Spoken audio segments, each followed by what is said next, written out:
ya. Dan jangan lupa follow Yayasan Kanker Anak Indonesia di Twitter, di Twitternya ya Kanker Anak Indo 1, untuk Facebooknya Yayasan Kanker Anak Indonesia /YKAI, untuk Instagramnya Kanker Anak Indonesia. Dan kemudian ada YouTube-nya juga, Yayasan Kanker Anak Indonesia. Oke, so mari kita semuanya turut membantu agar anak-anak pejuang kanker ini bisa tersenyum kembali bersama-sama kita dan melanjutkan cita-citanya. Baiklah, tanpa berpanjang lebar lagi, kami juga memiliki TikTok. Yayasan Kanker Anak Indonesia juga memiliki TikTok @Yayasan Kanker Anak IND 1. Iya, betul. Jadi ada 5 akun. Ada Instagram, ada YouTube, ada Twitter, ada FB, dan ada TikTok. Oke. So semuanya ini tentunya juga berisi informasi-informasi yang bermanfaat bagi teman-teman, bagi sahabat-sahabat YKAI semua, dan juga bagi orang tua. Oke, baiklah, tanpa berpanjang lebar lagi, kami akan mempersilahkan Bapak Yoldi Tuju selaku Ketua Yayasan Kanker Anak Indonesia untuk memberikan sambutannya untuk sore hari ini, Pak. Silahkan, the screen is yours. Terima kasih Ibu Dahlia. Terima kasih buat supporting yang terus diberikan buat Yayasan Kanker Anak Indonesia. Selamat malam sahabat Yayasan Kanker Anak Indonesia, peserta webinar saat ini, semua yang sudah hadir, semua yang sudah join acara webinar pada malam hari ini. Terima kasih untuk semuanya. Dan pertama-tama, mari kita memanjatkan puji dan syukur kita kepada Tuhan Yang Maha Esa, yang telah memberikan kita rahmat, sehingga pada malam hari ini kita bisa berkumpul di dalam kegiatan webinar Yayasan Kanker Anak Indonesia bersama dengan Yayasan Busur Emas. Menolong anak mengelola rasa takut. Ini yang akan kita bahas malam hari ini. Dan semoga acara malam hari ini dapat terlaksana dengan baik, tanpa ada satu halangan apapun. Amin. Amin.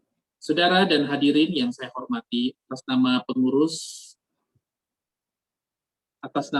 pengurus Yayasan Kanker Anak Indonesia, kami mengucapkan terima kasih kepada yang terhormat Ibu Ellen Patricia MA, selaku konseling PCC, selaku narasumber juga malam hari ini, dalam acara webinar malam hari ini.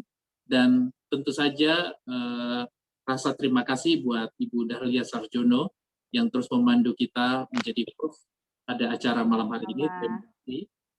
Kami juga menyampaikan terima kasih kepada semua peserta webinar yang sudah join malam hari ini. Terima kasih yang menghadiri kegiatan ini. Semoga kebersamaan kita ini dapat terus terbina dan ditingkatkan.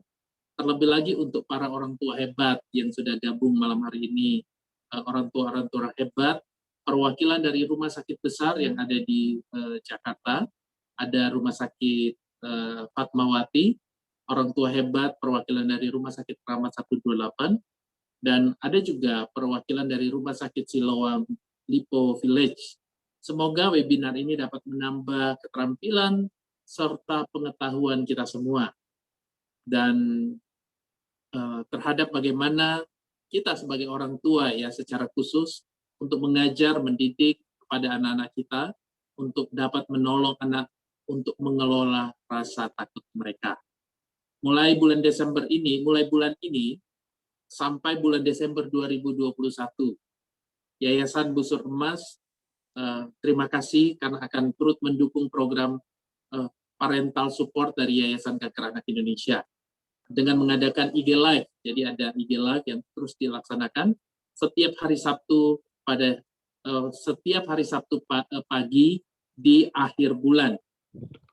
Yayasan Busur Emas akan memberikan edukasi yang pastinya akan sangat bermanfaat, bukan hanya bagi para orang tua hebat, tapi bagi kita semua. Nah, mari kita mau terus dukung program parental support bersama dengan Yayasan Busur Emas dengan menyaksikan IG Live dalam setiap bulannya. Sekali lagi saya Yoldi Tuju mewakili seluruh pengurus Yayasan Kanker Anak Indonesia mengucapkan terima kasih kepada Yayasan Busur Emas dan juga kepada semua peserta webinar malam hari ini. Host yang luar biasa, terima kasih sekali lagi, terima kasih. Dan mari kita mau belajar bersama-sama malam hari ini untuk mengatasi rasa takut kita. Salam sehat, Yayasan Kanker Anak Indonesia. Ya, silakan. Oke, terima kasih Pak Yoldi. Oke, salam sehat juga buat semuanya untuk di Yayasan Kanker Anak Indonesia. Oke, saat ini kita sudah ada bersama kami adalah Ibu Ellen Patricia. Beliau adalah Chairwoman Busur Emas Foundation dan beliau juga seorang winning coach, award winners coach and counselor.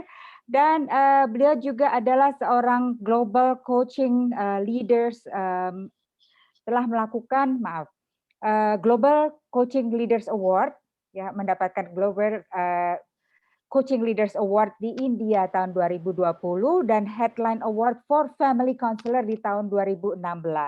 Dan beliau juga menerima recognition from the Indonesian Education Ministry, jadi dari Kementerian Pendidikan Indonesia ya Ibu ya, itu pada tahun 2016. Dan tanpa panjang lebar lagi, kami persilahkan Ibu Ellen Patricia untuk melakukan opening note-nya Ibu, kemudian bisa lanjut kepada materi webinarnya. Oke, terima kasih Bu Dahlia untuk perkenalannya dan juga ya terima kasih juga Pak Yoldi berkenalan dengan Ibu. Sama-sama, senang bisa berkenalan. Terima kasih juga Pak Yoldi Tuju yang sudah membuka acara kita dan welcome dengan opening-nya tadi mewakili Yayasan Kanker Anak Indonesia. Dan Ibu Ellen, terima kasih. Sama-sama Pak. Terima kasih juga untuk tim dari YKAI yang sudah bekerja keras untuk bisa mempersiapkan acara ini. Ada Bu Rea, Bu Maria, dan semua tim lainnya. Dan saya juga mau menyapa tim dari Yayasan Busur Emas. Di sini ada beberapa, ada Bu Marta, ada juga Ibu Eni tadi saya lihat, dan juga mungkin ada yang lain yang mungkin saya belum sempat melihat tadi karena mungkin tadi masuknya agak bergiliran gitu ya. Dan saya juga melihat ada beberapa anggota komunitas kami. Jadi dari Busur Emas kami ada komunitas yang kami kurasi dan ini ada beberapa anggota komunitas yang saya lihat juga hadir. Selamat malam Bapak Ibu semua. Dan tentunya last but not least adalah para mama hebat yang sudah terus berjuang untuk anak-anak mereka yang sedang menjalani pengobatan. Dan semoga acara malam ini bisa bermanfaat untuk semua mama-mama hebat di sini dan juga tentunya para hadirin semua yang ada di Zoom Room ini. Kami sangat senang sekali bisa merintis kerjasama ini bersama dengan Yayasan Kanker Anak Indonesia. Kami berkenalan dengan Yayasan Kanker Anak Indonesia sebenarnya di akhir tahun kemarin ketika kami mengadakan acara ulang tahun Yayasan Busur Emas yang ke-9 dan waktu itu ada salah satu dari anggota komunitas kami yang mendonasikan buku terbitan kami tentang Vera Takut Gelap kepada Yayasan Kanker Anak Indonesia dan itulah awal perkenalan kami. Dan dari situ kita melakukan beberapa kerjasama lagi yang tadi sudah dikatakan juga oleh Pak Yoldi Tuju, kita akan melakukan juga selain hari ini. Secara berkala sebulan sekali Busur Emas akan mensupport parental support program dari YKAI dengan melakukan IG Live Talk di IG-nya YKAI di Sabtu minggu terakhir. Jadi untuk Bapak Ibu semua yang ingin ikut mendengarkan dan ikut bisa mendapatkan hal-hal baru dan juga menanyakan tentang hal-hal yang terkait parenting, nanti bisa ikut di IG Talk tersebut. Kami akan welcome semuanya dengan hangat. Mungkin itu dari saya dan ini saya langsung. Iya, silakan Ibu. Langsung aja memberikan paparannya. Oke, kalau gitu saya izin share screen ya. Iya, silakan Bu. Oke, Bapak Ibu, kita hari ini akan membahas tentang menolong anak mengelola rasa takut. Isu ini merupakan, sebelum saya share screen, isu ini merupakan isu atau topik ini merupakan topik yang very close to our hearts karena memang sejak akhir tahun kemarin Busur Emas menerbitkan suatu, kita sebutnya therapeutic tool ya, alat terapeutik untuk bisa menolong anak-anak mengelola rasa takutnya. Di mana buku itu kita sebut judulnya adalah buku Vera Takut Gelap, seperti ini. Oh, nggak kelihatannya soalnya pakai background. Iya.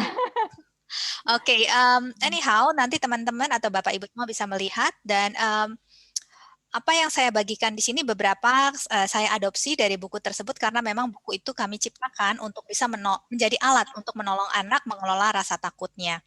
Jadi nanti bila ada Bapak Ibu yang berminat untuk mengetahui alat tersebut lebih lanjut, nanti bisa menghubungi kami ataupun lewat YKAI juga bisa. Jadi itu yang mungkin saya sampaikan di awal sebagai pendahuluan, dan sekarang saya akan share my screen. Oke, mestinya ini sudah terlihat ya. Ya.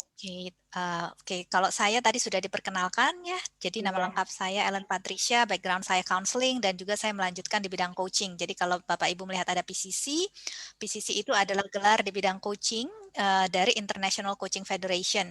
Di Indonesia ini ada sekitar 100 orang dengan saya. Jadi saya nggak sendirian, ada cukup banyak di Indonesia ini. Wow. Ya, saat ini saya memimpin Yayasan Busur Emas. Kami berdiri tahun 2011, jadi tahun ini kita akan merayakan ulang tahun yang ke-10 nanti di bulan Oktober. Dan kami senang sekali lagi bisa bekerja full sama screen, dengan Bu Ellen. YKAI. Oke, sebentar ya. Let me, ini masih muncul ininya. Di bawah ini mungkin bisa. Slideshow from calendar slide. Oke. Ya. Maksudnya sudah full screen ya? Sudah. Ya. Oke, thank you. Dan tadi ada beberapa juga penghargaan dan juga award yang tentunya karena karunia yang maha kuasa yang diterima beberapa tahun terakhir. Tepat sebelum pandemi, itu di bulan Februari 2020 sebagai Global Coaching Leaders, salah satu Global Coaching Leaders, penghargaannya diberikan di India di bulan Februari. Kemudian di bidang counseling itu ada dari Heartline Award sebagai family counselor, kemudian dari bidang learning, karena memang kami di Busur Emas fokus ke 3 bidang, coaching, counseling, and learning. Jadi di learningnya kita mendapatkan recognition dari Kemendikbud Indonesia, itu juga tahun 2016. Jadi ini beberapa saja yang kami cantumkan yang memang mewakili masing-masing dari ketiga fokus kami, yaitu coaching, counseling, dan juga learning. Dan ini visi kami adalah sebuah dunia di mana setiap orang belajar, setiap orang menjalani pemulihan emosional, dan setiap orang berkembang. Itulah sebabnya kami hari ini bekerja sama dengan YKAI untuk bisa menolong anak-anak mengelola rasa takutnya dengan lebih baik agar mereka juga menjadi bagian dari manifestasi visi ini. Dan kalau Bapak Ibu lihat, misi kami adalah bersama Anda, kami membawa layanan berkualitas terkait coaching, counseling, dan pembelajaran ke siapapun di dunia. Jadi kata bersama Anda ini memang sengaja kami tempatkan di depan, karena memang ini yang menjadi strategi kami, yaitu kami selalu membuka diri untuk bisa bekerja sama dengan siapapun yang memang memiliki visi misi yang serupa. Termasuk juga hari ini kami bekerja sama dengan YKAI yang tentunya memiliki visi dan misi yang cukup sejalan dengan kami, termasuk juga untuk acara-acara parental support yang nanti kita akan adakan sebulan sekali. Jadi ini sedikit perkenalan tentang saya dan juga tentang Yayasan Busur Emas. Semoga dengan ini nanti Bapak Ibu bisa mengenal kami sedikit lebih baik sebelum nanti kita masuk kepada acaranya, topik acaranya yaitu menolong anak mengelola rasa takut. Nah, ketika kita menolong anak untuk mengelola rasa takut, tentunya yang pertama-tama kita perlu klarifikasi atau perjelas itu adalah tentang rasa takutnya itu sendiri. Kenapa? Karena memang banyak sekali mispersepsi yang beredar di dalam masyarakat awam tentang rasa takut ini. Jadi itu yang akan kita lakukan pertama kali. Oh sorry, sebelum itu mungkin ada beberapa housekeeping yang saya harap bisa kita sepakati. Nanti kalau ada yang berpikiran berbeda silahkan bisa menuliskannya di chat box. Yang pertama, hopefully Bapak Ibu bisa mengaktifkan video Zoom-nya selama memungkinkan. Kalau memang tidak memungkinkan tidak apa-apa. Tapi Zoom-nya, yang mic Zoom-nya tolong dinonaktifkan kalau sedang tidak menyampaikan sesuatu secara lisan supaya bisa berjalan dengan baik acara kita. Dan kalau Bapak Ibu ada pertanyaan di sepanjang sesi seminar ini, silahkan bisa mengetikkan pertanyaannya di chat box. Nanti intermittently saya akan menghentikan sharingnya untuk bisa melihat apakah Bapak Ibu ada pertanyaan, dan nanti juga saya akan meminta bantuan dari host kita yang luar biasa ini, Ibu Dahlia, untuk bisa membantu. Ya, pasti. Iya. Terima kasih Ibu Dahlia. Sama-sama Ibu. Kita Iya. bekerja sama ya Ibu ya. Ibu, Iya, Bu. sebelum Ibu memulai paparannya, saya sebetulnya tergelitik ya. Anak itu mulai bisa mengenal bahwa dia memiliki rasa takut itu sejak kapan sih? Karena kalau nah ini sebelum kita ke sana ya, karena setahu saya yang saya baca itu bahkan bayi sejak umur 10 bulan. Katanya demikian. Apakah betul itu, Bu? Oke, nah untuk menjawab itu sebenarnya mungkin kita perlu bisa membedakan secara lebih tajam antara emosi dan perasaan. Dua kata ini sering digunakan secara interchangeable gitu ya, secara dianggap sinonim lah. Padahal sebenarnya itu dua kata yang berhubungan ya, tapi itu dua kata yang berbeda sebenarnya. Kalau emosi itu bisa kita rasakan dari kita bayi dan dari kita lahir sebenarnya. Kita emosi takut, emosi yang paling disebut emosi yang paling primitif itu adalah emosi takut sebenarnya. Sebelum ada emosi-emosi yang lain. Ya. Betul, karena itu terkait dengan bagaimana otak kita terbentuk. Kalau kita lihat otak kita itu di bagian depan sini yang kita sebut prefrontal cortex, di bawahnya ada limbik, di dalam limbiknya lagi itu ada yang namanya otak kadal. Nah, otak kadal inilah yang dia mengatur namanya survival system manusia. Dan manusia kalau kita lihat dari brain structure-nya, itu memang didesain untuk first and foremost untuk survive. Jadi otak manusia itu tidak didesain untuk bisa happy, tapi otak manusia itu didesain untuk bisa survive. Karena ya kalau kita nggak survive, jangankan happy, survive aja enggak gitu ya. Betul. Oh, bagus banget ya sebetulnya ya kita didesainnya. Betul, kita benar-benar diciptakan luar biasa. Nah, karena kita diciptakan untuk bisa first and foremost adalah untuk survive, artinya ketika ada ancaman, maka otak kadal tersebut akan langsung aktif. Dan ketika dia aktif, biasanya darah yang membawa oksigen itu akan lebih banyak mengalir ke sana. Akibatnya darah dan yang membawa oksigen tersebut yang mengalir kepada limbik dan yang kepada prefrontal cortex itu menjadi berkurang karena dominan diserap kepada yang limbik. Karena mereka tuh maksudnya beberapa bagian otak ini. Mereka bekerja sama bagaimana caranya supaya kita ini individu ini bisa survive gitu ya. Dan ketika ada threat, ada ancaman itu ditangkap oleh otak kadal, akhirnya secara sistem kebanyakan akan mengalir ke otak ini. Sehingga memang ketika seseorang merasakan takut, dia nggak bisa berpikir secara logis gitu ya. Karena memang logis kan ada di prefrontal. Nah, untuk menjawab pertanyaan tadi, emosi yang paling primitif memang adalah emosi yang ada di bagian otak kadal ini, yaitu rasa takut. Karena rasa takut itu terkait kepada adanya ancaman. Ketika kita melihat ada ancaman, biasanya akan muncul yang namanya emosi takut.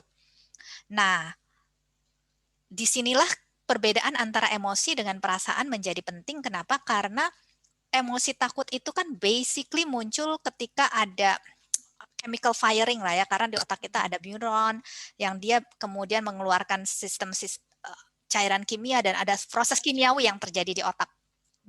Sehingga ketika proses kimiawinya berjalan secara spesifik tertentu akan memunculkan emosi takut ketika itu tertrigger di otak. Tapi permasalahannya adalah perasaan itu sebenarnya merupakan sesuatu yang sifatnya sangat subjektif. Artinya kalau kita coba definisikan apa sih perasaan? Perasaan itu secara umum bisa kita definisikan sebagai kesadaran subjektif akan emosi yang ada di dalam diri. Saya ulangi, kesadaran subjektif akan emosi yang ada di dalam diri. Artinya apa? Artinya bisa jadi emosinya ada, tapi karena kesadarannya belum terlatih, akhirnya keberadaan emosi tersebut tidak disadari. Dan ketika keberadaan emosi tersebut tidak disadari, orang itu akan bilang, misalkan ada emosi takut, tapi karena tidak disadari keberadaannya, maka orang tersebut bisa mengatakan, saya nggak merasa takut. Padahal sebenarnya ada emosi takutnya. Jadi dari sini kita bisa melihat bahwa emosi dan perasaan memang dua hal yang berbeda. Tapi keberadaan emosinya memang sudah ada dari sejak kita kecil sekali, dari bayi. Oke. Baiklah, oke, terima kasih. Sebab kita kan akan membicarakan mengenai mengelola emosi pada anak, mengelola rasa takut pada anak. Nah, anak ini kan dari kecil ya, dari bayi kan memang anak gitu ya. Oke, terima kasih Ibu, silahkan lanjut. Ya, terima kasih Bu Dahlia sudah mengclarify. Mhm. Oke, jadi Bapak Ibu ini sekedar housekeeping saja. Jadi nanti bila ada Bapak Ibu yang ingin bertanya, silahkan bisa mengetikkan di chat box. Nanti sekali lagi saya akan berhenti intermittently untuk bisa meresponi pertanyaan Bapak Ibu semua. Dan nanti saya juga akan dibantu oleh Bu Dahlia untuk itu. Ya, oke. Dan terima kasih Bu Dahlia sekali lagi. Dan kalau ada Bapak Ibu yang membutuhkan materi ini, nanti kami bisa kirimkan dalam format PDF. Tapi mohon materi ini tidak Bapak Ibu sebarluaskan kepada yang lain karena memang materi ini merupakan hak cipta kami. Jadi kalau ada yang membutuhkan, nanti silahkan menghubungi kami. Tapi untuk Bapak Ibu di Zoom Room ini yang membutuhkan, silahkan bisa menginfokan kepada panitia, nanti akan diberikan dalam format PDF. Jadi mungkin itu beberapa housekeeping yang semoga kita bisa sepakati bersama ya. Oke, kita akan masuk kepada rasa takutnya sendiri sekarang. Tadi saya sempat singgung sedikit tentang rasa takut. Nah, jadi rasa takut itu kan terkait dengan ketika otak memaknai ada ancaman terhadap diri. Ketika ada ancaman bahaya terhadap diri, sinyal itu ditangkap oleh otak, maka otak akan melakukan proses tertentu yang memunculkan emosi takut. Ya. Nah, ketika kita ngomong ancaman, ancaman ini sebenarnya ada dua jenis. Ada ancaman fisik, ada ancaman emosional. Ada bahaya fisik, ada bahaya emosional. Kalau bahaya fisik ya bahaya yang terkait dengan fisik kita. Ya, apakah kita takut jatuh gitu ya, itu kan bahaya yang sifatnya lebih fisik ya. Atau kalau ancamannya yang terkait emosional lebih kepada takut malu, nanti takut diledekin, takut tidak dihargai, takut tidak diterima. Itu semuanya adalah ancaman-ancaman yang sifatnya lebih emosional atau bahaya yang bersifat emosional. Jadi secara ancaman ada dua kategori tersebut dan kedua-duanya bisa memunculkan rasa takut. Tinggal apanya yang men-trigger yang berbeda, tapi rasa takutnya sama.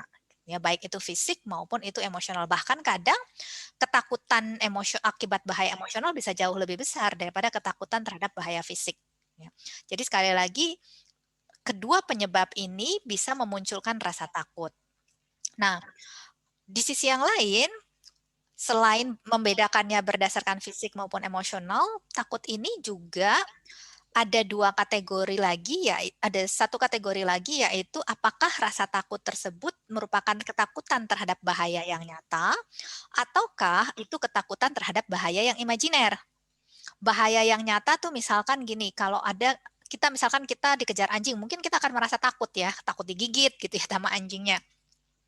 Nah, itu adalah bahaya yang nyata karena kita beneran dikejar anjing. Tapi kalau bahaya yang imajiner itu misalkan kalau anak-anak ya, terutama anak yang masih kecil, dia mimpi monster, terus ketika bangun takut ada monster, takut dikejar monster.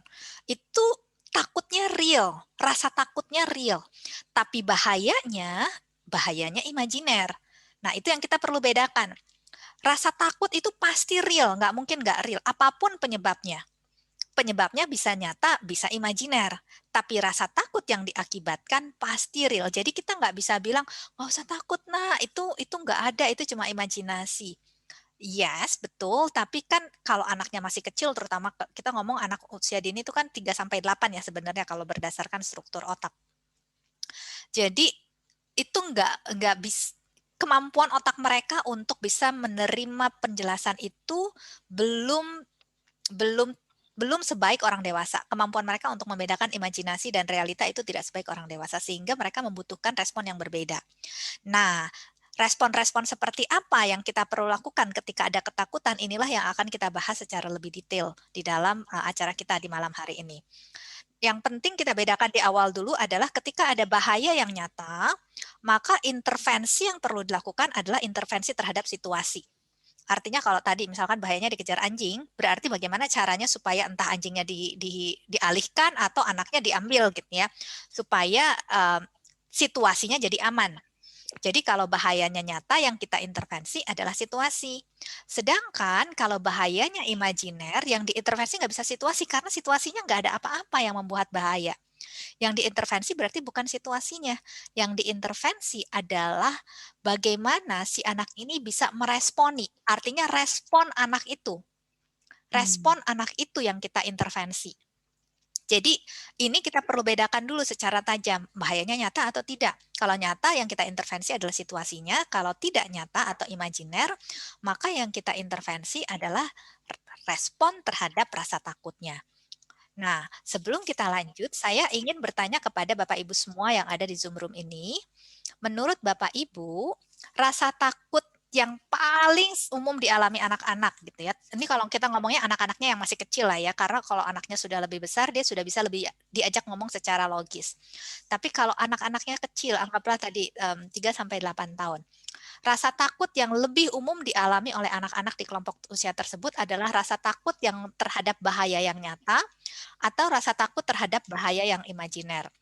Nah, sorry ya, saya stop share dulu supaya saya bisa memasukkan ke chat box kita.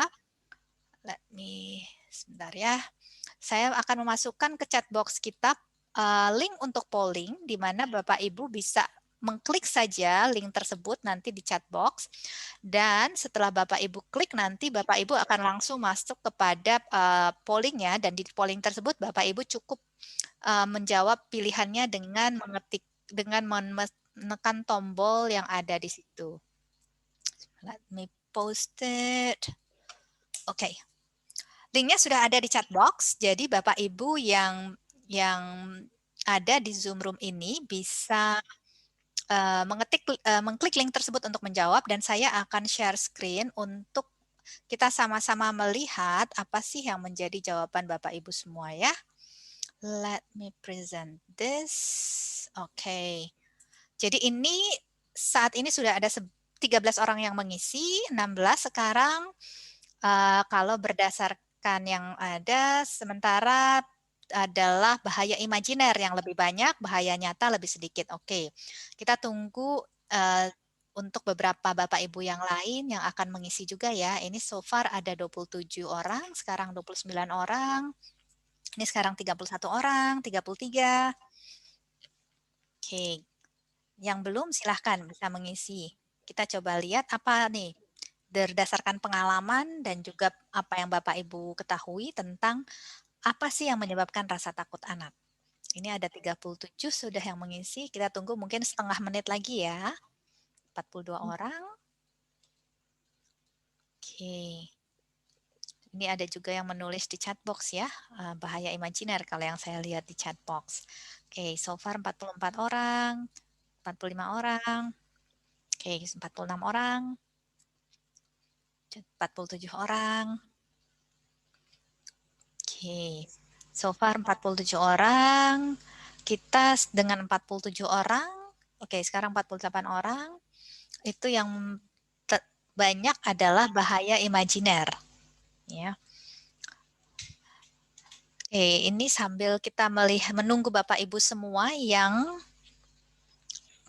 akan mengisi, ada pertanyaan, anak takut gagal, takut berenang karena airnya lebih dalam dan daripada tinggi badannya, walaupun sudah beritahu tekniknya dan ada coach yang menemani.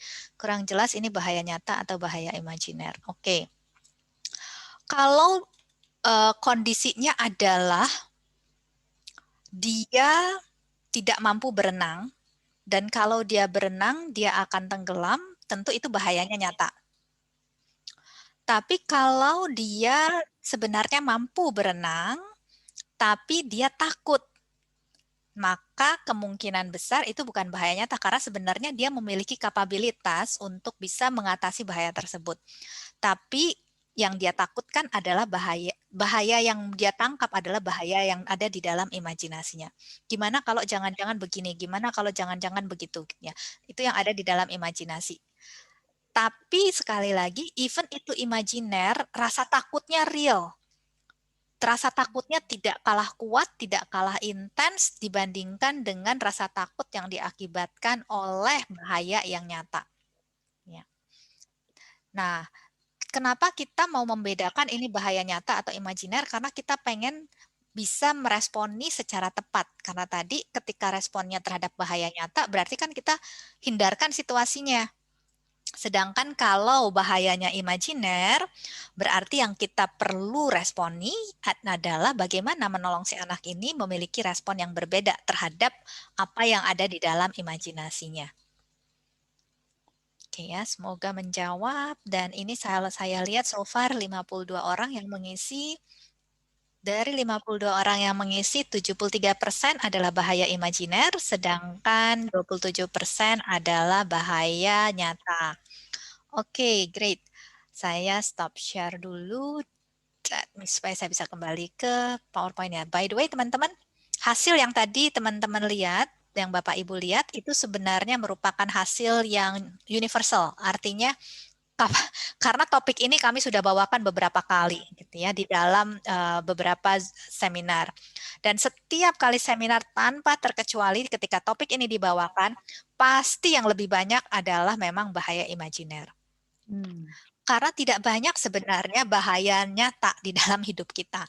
Bahkan setelah kita dewasa pun, kalau kita mau coba jujur terhadap diri sendiri, seberapa rasa takut kita itu disebabkan oleh yang nyata dan seberapa banyak rasa takut kita yang disebabkan oleh imajinasi kita, jangan-jangan nanti begini, jangan-jangan nanti begitu. Kalau kita mau jujur terhadap diri kita sendiri, kita yang sudah dewasa pun, kemungkinan besar kita akan menemukan seringkali yang kita takutkan itu adanya di dalam imajinasi. Kemungkinan-kemungkinan yang ada di masa depan yang kita takutkan, bukan sesuatu yang nyata ada di dalam situasi yang sekarang. Jadi ini sesuatu yang sangat universal. Artinya apa? Artinya kalau kita yang dewasa pun mengalami situasi itu, it's very normal untuk anak-anak kita mengalami itu. Jadi kita nggak boleh treat mereka dengan standar yang lebih tinggi dibandingkan kita men-treat standar untuk diri kita sendiri. Bahwa kalau kita boleh merasakan takut terhadap yang imajiner, ya that means it's normal juga buat anak-anak kita merasakan takut terhadap hal-hal yang imajiner. Cuma tentu kita perlu memperlengkapi mereka dengan teknik-teknik untuk bisa mengelola perasaan takut tersebut. Ya. Oke, kita coba lanjutkan ya pertanyaannya. Sorry, bukan pertanyaannya, presentasinya. Let me share screen again supaya kita bisa lanjut ya. Let me put this here. Oke. So, tadi kalau kita sudah lihat tentang rasa takutnya. Nah, sekarang kita mau lihat responnya. Khususnya, karena tadi kan kalau bahayanya nyata, sebenarnya yang kita perlu adalah intervensi situasinya. Nah, itu saya yakin cukup clear cut lah untuk kita semua. Cukup jelas lah, hal-hal apa yang perlu dilakukan biasanya cukup jelas. Yang biasanya menyebabkan kebingungan adalah kalau bahayanya imajiner. Apa yang saya perlu lakukan terhadap anak saya kalau dia menakutkan sesuatu yang bahayanya imajiner? Yang pertama adalah untuk bisa menolong anak membangun respon yang berbeda, anak itu perlu merasa aman dulu terhadap kita. Yang tadi saya singgung di awal, bagian-bagian otak yang berbeda, ketika anak merasa tidak aman, otak yang lain tuh cenderung ngelok, kekunci. Terutama otak yang prefrontal yang melakukan kemampuan untuk berpikir logis, perencanaan, dan lain sebagainya. Artinya nanti ketika anak merasa tidak aman dengan kita mau ngomong apapun, dia tetap nggak terima. Ya. Dia tetap kekeh istilahnya, kalau bahasa Sunda tetap kekeh dengan pendapatnya sendiri. Nah, artinya apa? Artinya ketika anak kita mengalami perasaan takut, terlepas dari rasa takut itu disebabkan oleh bahaya nyata atau rasa takut itu disebabkan oleh bahaya imajiner, anak itu perlu merasa kita bisa mengerti dia. Bahwa kita memahami kenapa dia merasa takut, kita bisa menerima bahwa dia merasa takut. Semakin kita bilang, kamu nggak boleh takut, kamu harus begini, kamu harus begitu. Dan ketika dia merasa tidak diterima, dia merasa tidak dimengerti, itu akan mempengaruhi seberapa besar kita dapat mempengaruhi dia. Semakin kita bisa menunjukkan bahwa saya ngerti bahwa kamu takut, saya bisa menerima kamu menerima sama membenarkan kan dua hal yang berbeda ya. Kalau menerima ya saya terima kamu tak ya. Masalahnya kan memang dia takut ya. Kita terima nggak terima, faktanya dia takut. Jadi ya lebih baik diterima saja faktanya. Bukan berarti membenarkan, tapi menerima fakta bahwa memang dia sedang takut. Jadi kita nggak mau, kalau kita nggak mau menerima fakta tersebut, sebenarnya kita juga sedang tidak mau menerima bahwa anak kita sedang takut. Jadi it's okay untuk kita bisa bilang, "Oke, mama atau papa atau mbak atau siapalah, paham kamu sedang takut dan memang, eee, kam kalau takut itu at times itu oke. Mama atau papa aja masih suka takut kadang-kadang. Jadi rasa takut itu nggak apa-apa. Jadi ketika kita bisa membuat dia merasa, "Oh ya, mama atau papa saya ternyata ketika saya takut bisa terima saya. Mama atau papa saya ketika saya takut pun bisa mengerti saya." Itu akan menolong dia untuk bisa membuka hatinya lebih luas lagi dan lebih lebar lagi kepada kita. Sehingga nanti ketika hatinya sudah terbuka dengan lebih lebar dan luas, intervensi kita, influence kita bisa lebih besar juga. Tapi kalau dia bukanya kecil, ya influence kita juga masuknya cuma kecil, gitu ya. Jadi kita mau menolong gimana caranya supaya influence kita bisa masuk dengan luas ke dalam diri anaknya. Itu tadi, pertama-tama dia harus diyakinkan dulu bahwa kita bisa mengerti dan bahwa kita bisa menerima dia. Nah, kalau anaknya sangat kecil, karena gini ya, semakin kecil seorang anak, semakin dia sebenarnya menggantungkan rasa amannya kepada keberadaan kita. Dia berharap kita akan bisa melindungi dia. Karena memang ya dia masih kecil, dia nggak bisa melindungi dirinya sendiri, dia tahu itu. Jadi dia sangat mengharapkan kita bisa melindungi dia. Artinya akan sangat menolong juga ketika dia merasa takut untuk bisa meyakinkan dia bahwa kita akan melindungi dia dari bahaya. Kalau misalkan tadi ada monster, it's okay. Kalau monsternya datang, nanti papa atau mama yang akan hadapin monsternya, gitu lah misalkan. Jadi artinya kita mesti bisa turun ke level anak. Kita nggak bisa maksa anak naik ke level berpikir orang dewasa, impossible. Kita yang orang dewasa yang harus bisa turun ke level berpikirnya anak. Turun tuh lebih gampang. Kalau naik lompat nggak bisa. Kalau turun mestinya bisa. We've been there. Jadi mestinya kita bisa untuk turun. Jadi pertama-tama kalau kita mau menolong anak untuk bisa mengembangkan respon yang berbeda terhadap rasa takut, sekali lagi kuncinya adalah bagaimana kita bisa membuka pintu hatinya semakin lebar dan luas terhadap influence kita. Itu yang kita mau coba dulu di awal dengan respon yang empatik ini. Nah,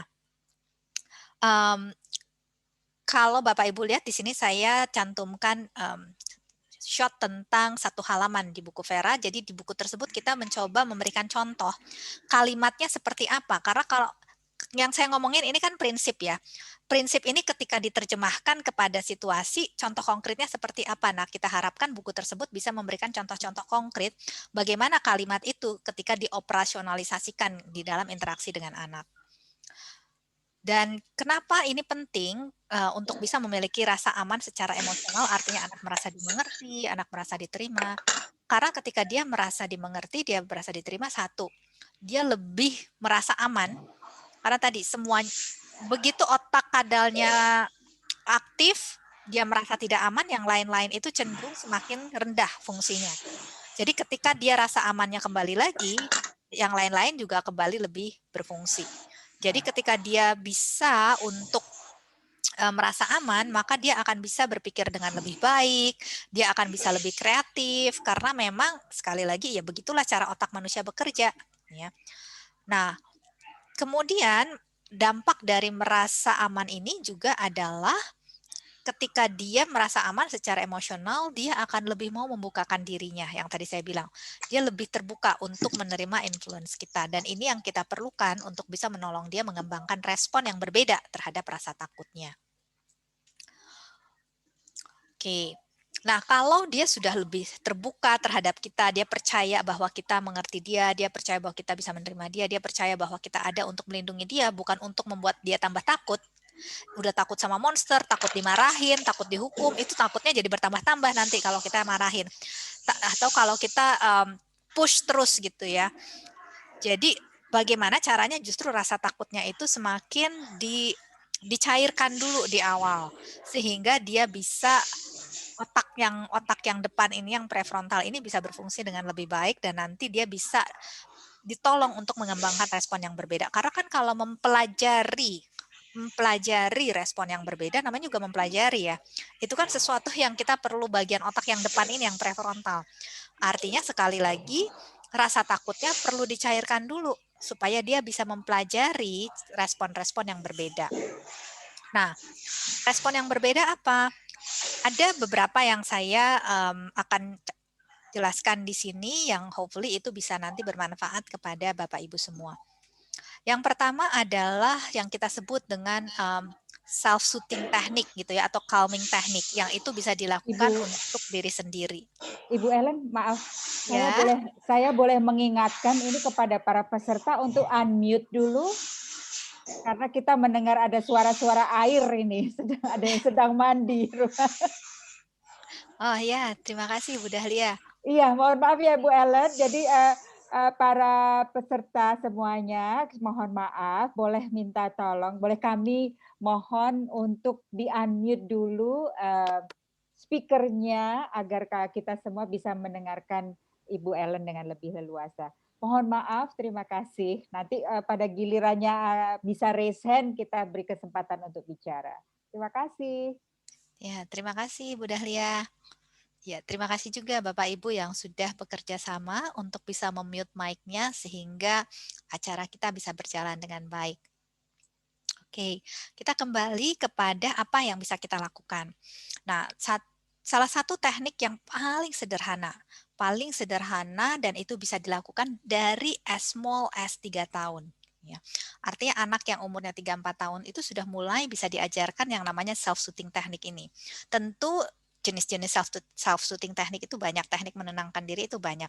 Yang salah satu yang bisa diajarkan sejak anak usia 3-4 tahun itu sebenarnya adalah yang kita sebut latihan bernafas atau deep breathing. Nah, bagaimana cara mengajarkannya itu juga kami sudah tuliskan melalui rangkaian cerita di buku Vera Takut Gelap tadi untuk bisa menolong Bapak Ibu semua nanti bisa mengajarkannya kepada anak-anak dan itu juga bisa menginspirasi anak-anak ketika buku itu nanti diceritakan dan dibacakan kepada mereka. Oh iya, ternyata begini ya caranya untuk bisa menenangkan diri ketika takut. Nah, latihan bernafas ini sebenarnya merupakan sesuatu yang kelihatannya sederhana, tapi it's very powerful.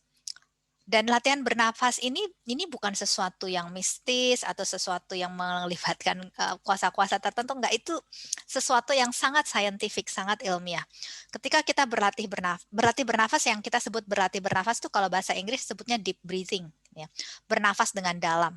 Cuma kalau diajak ngomong sama anak bernafas dengan dalam, belum tentu kan anak ngerti apa sih maksudnya bernafas dengan dalam gitu ya. Jadi ya udah bilangnya bernapas aja. Tapi kita ajarin tekniknya. Basically tekniknya adalah kita tarik napas dalam-dalam, kemudian dilepas pelan-pelan. Kalau bisa dilepasnya lewat mulut itu akan lebih menolong. Kenapa? Karena itu terkait dengan cara kerja otak. Semua yang saya jelaskan di sini itu semuanya terkait dengan cara kerja otak kita sebagai manusia. Bapak Ibu kalau bisa ingat-ingat kapan Bapak Ibu menghembuskan nafas kayak gitu ya. Itu biasanya adalah momen-momen ketika Bapak Ibu merasa lega, mungkin sesuatu yang kayaknya stressful itu sudah lewat, atau suatu bahaya itu sudah lewat, tapi anytime Bapak Ibu menghembuskan nafas dengan lewat mulut yang gitu ya, itu adalah signal bahwa saya merasa lega, bahwa apa yang mengganggu saya, apa yang menekan saya itu sudah in the past, itu udah lewat. Ya. Nah, kalau kita bisa memberikan signal ini secara conscious, kalau tadi kan ketika kita melakukan itu secara otomatis, kita melakukannya secara subconscious, secara bawah sadar, ya, karena ya otomatis, semua yang otomatis kan terjadinya di bawah sadar. Tapi kalau kita bisa memberikan sinyal ini ke otak secara sadar, it's actually creating the same effect. Jadi ketika kita mencoba melatih dengan tadi ya, tarik kemudian itu akan menstimulasi otak untuk menangkap sinyal bahwa everything is fine, segala sesuatu aman. Itu sesuatu yang kita lakukan secara sadar untuk memberikan sinyal tersebut kepada otak kita. Kemudian penelitian juga sudah membuktikan bahwa kalau kita melakukan pernapasan itu secara lambat dan teratur, itu akan mengaktifkan sistem saraf yang namanya sistem saraf parasimpatetik. Saya nggak akan masuk kepada hal-hal yang saintifik terlalu detail, Tetapi kita yang perlu kita tahu adalah ini. Ketika kita bernafas, nafas kita itu sistem pernafasan kita itu terkait dengan sistem saraf kita, dan sistem saraf kita itu terkait dengan otak kita. Dan ketika kita bernafas secara teratur, secara sadar bernafas secara teratur, kita sedang mengaktifkan yang namanya sistem saraf parasimpatetik. Dan sistem parasimpatetik ini adalah sistem saraf yang aktif ketika otak itu menangkap bahwa everything is fine. Tapi kalau nafas kita cepat dan tidak teratur, itu yang aktif biasanya adalah saraf simpatetik, dan simpatetik ini adalah sistem saraf yang aktif ketika otak menangkap ada sesuatu yang kita perlu waspadai. Ya. Jadi kalau kita secara conscious, secara sadar berusaha untuk bisa mengatur nafas kita sedemikian sehingga yang aktif adalah sistem saraf parasimpatetik, itu akan mengirimkan sinyal ke otak kita bahwa everything is fine. Sehingga itu juga akan menolong otak itu tidak mempersepsikan situasi ini sebagai situasi yang berbahaya. Ya. Jadi sekali lagi dengan bernafas kesannya sederhana tapi actually it's very powerful karena itu mengintervensi kerja otak sebenarnya. Tapi di dalam aplikasinya sekali lagi sangat sederhana karena kita tinggal melatih bagaimana anak-anak kita bisa melakukan pernafasan secara teratur dan dalam. Ya tadi itu ya suka tarik nafas kemudian lepaskan. Lebih ideal lagi kalau pernapasannya bisa lewat perut karena itu akan lebih konkret untuk anak. Jadi kalau di buku itu diajarin coba taruh tangannya di perut, kemudian rasakan perutnya mengembang pada saat tarik napas, kemudian dilepaskan, perutnya kempes lagi. Tarik napas lagi, perutnya ngembang, kemudian lepaskan, perutnya kempes lagi. Kenapa ini menolong? Karena terutama kalau anak-anaknya masih kecil, mereka butuh hal-hal konkret untuk anchoring. Untuk apa yang menjangkarkan apa yang mereka pelajari, sesuatu hal baru yang mereka pelajari. Dan ketika itu dijangkarkan kepada tubuh, itu sesuatu yang sangat konkret buat mereka. Kalau tarik napas aja itu sesuatu yang sudah sangat abstrak ya sebenarnya untuk anak-anak kecil. Tapi kalau rasakan perutnya mengembang, rasakan perutnya kempes, itu sangat konkret buat mereka. Jadi itu menolong untuk mereka bisa sekali lagi menjangkarkan pembelajaran tersebut. Sehingga itu bisa lebih tertanam di dalam otak anak-anak. Dan ketika kita latihan bernafas, ada orang-orang yang cukup khawatir bahwa kalau latihan bernafas itu artinya mengosongkan pikiran dan itu berbahaya.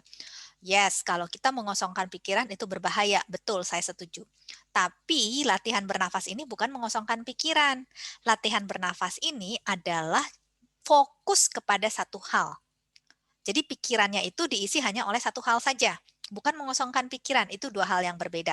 Jadi sekali lagi ketika kita melakukan latihan pernafasan ini, kita mengajak anak untuk fokus kepada nafasnya. Karena kayak tadi, rasakan perutnya mengembang, rasakan perutnya kempes, kita ajak dia berfokus kepada apa yang terjadi di tubuhnya ketika dia bernafas. Kenapa ini juga menolong?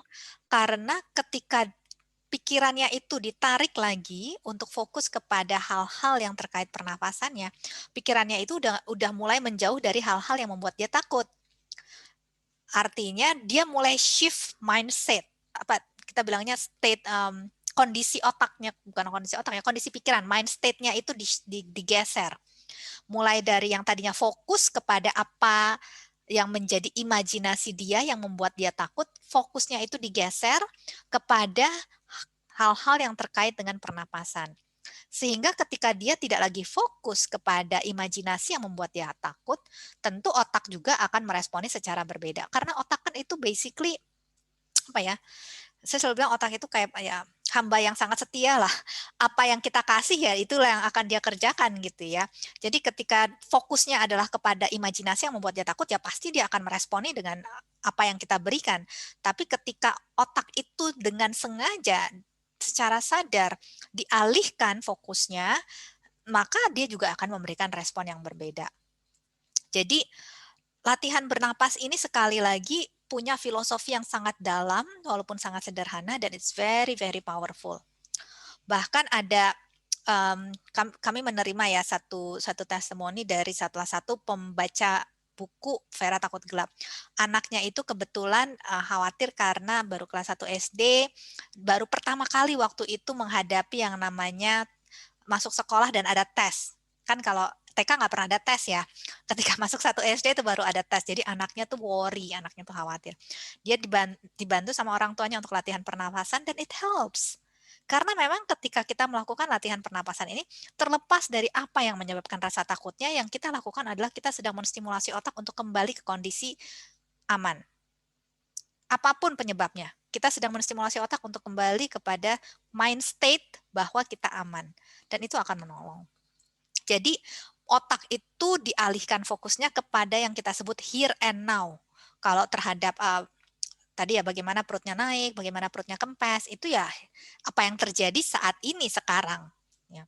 Atau jenis-jenis yang lain adalah kalau kita ngomongnya self-soothing, dia bisa yang namanya sensory awareness. Tapi untuk anak-anak biasanya sensory awareness itu lebih abstrak. Latihan pernafasan ini jauh lebih konkret untuk mereka. Dan ini sekali lagi sangat bisa dilakukan untuk anak-anak. Oke, sementara saya stop share dulu untuk bisa meresponi, sekarang saya lihat cukup banyak pertanyaan ya, jadi mungkin saya akan minta bantuan dari host kita, Ibu Dahlia, untuk memilihkan pertanyaan mana, karena rasanya nggak mungkin semua dijawab. Betul, betul. Jadi tadi ada beberapa pertanyaan, sebetulnya kurang lebih sama, karena ini dari ibu-ibu hebat, mama-mama hebat yang putra atau putrinya sedang berjuang melawan kanker. Nah, ini ada pertanyaan dari Ibu Iis gitu. Jadi anak ini tuh saking kadang-kadang ketakutannya itu sampai mimpi buruk dan sampai nangis, sampai menjerit-jerit. Nah, ini tuh apakah tidak tidak berakibat buruk bagi si anak karena sering menjerit-menjerit tersebut. Kemudian juga anak ini juga takut terhadap jarum suntik. Padahal kalau kemo itu sudah jelas pasti kan dengan infus, dan infus itu masuknya dengan jarum suntik. Nah, ini tidak tahu apakah ini mulai dari imajinernya karena dia sudah mengimajinasikan bahwa akan ada jarum suntik, atau ini bahaya yang nyata begitu. Oke. Sebenarnya kalau kita bilang itu bahaya nyata, mungkin nyata, tapi permasalahannya kan nyata tuh artinya memang ketika itu dimasukkan kan memang sakit ya. Yeah. Jadi itu bukan imajiner sih, memang itu nyata gitu ya. Tapi permasalahannya adalah mau nggak mau kan harus disuntik. There's no other way kan. Artinya yang kita perlu bantu adalah bagaimana si anak ini meresponi rasa takut tersebut. Saya mungkin share sedikit. Anak saya itu mengalami suatu kondisi medis, sekarang dia udah besar sih, sudah 16 tahun. Tapi ketika dia kecil, dia mengalami suatu kondisi medis di mana di dalam masa hidupnya yang 16 tahun ini, dia sudah dioperasi 7 kali. Ya. Dan di operasi itu dia harus dibiusnya total setiap kali operasi. Harus diinfus berarti kan? Betul, iya. Nah, tapi ya saya bersyukur tidak pernah sekalipun dia kayaknya trauma, tidak pernah sekalipun dia takut ketemu dokter, tidak pernah sekalipun dia takut ketemu suster. Takut disuntik, yes, terus-terusan sampai sekarang juga masih gitu ya. Takut disuntiknya. Tapi it's something yang kita bisa bicarakan. Artinya gini, kita bisa bilang, oke, kebetulan dia panggil kami kan, dia panggil saya Mami lah. Mami ngerti kamu takut ya. Dan emang sakit sih, emang disuntik. Mami juga kalau disuntik rasanya sakit gitu ya. Tapi permasalahannya mau nggak mau kamu harus disuntik supaya jarum infusnya bisa masuk. Jadi menurut kamu kapan nih bisa dimasukin? Kamu butuh waktu berapa lama untuk menyiapkan hati untuk bisa menahan rasa sakitnya? Oke, 5 menit lagi deh, Mam. Ya udah, 5 menit lagi ya, bener ya. Bentar. Oke, jadi Sus, tolong tunggu 5 menit ya Sus. Nanti anaknya kalau udah 5 menit, dia udah lebih merasa siap hatinya untuk bisa menahan rasa sakit. Kadang bisa beneran 5 menit, ntar udah datang 5 menit, ntar 5 menit lagi aku belum siap.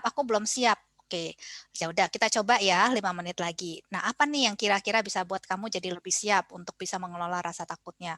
Mau napas? Yuk kita napas bareng yuk. Jadi ada hal-hal yang memang kita lakukan secara konkret untuk menolong dia karena itu kan nggak bisa dihindari mau nggak mau ya. Betul. Itu memang harus dia. Tapi kita paling tidak kita bisa menunjukkan bahwa kamu nggak harus hadapin ini sendirian loh.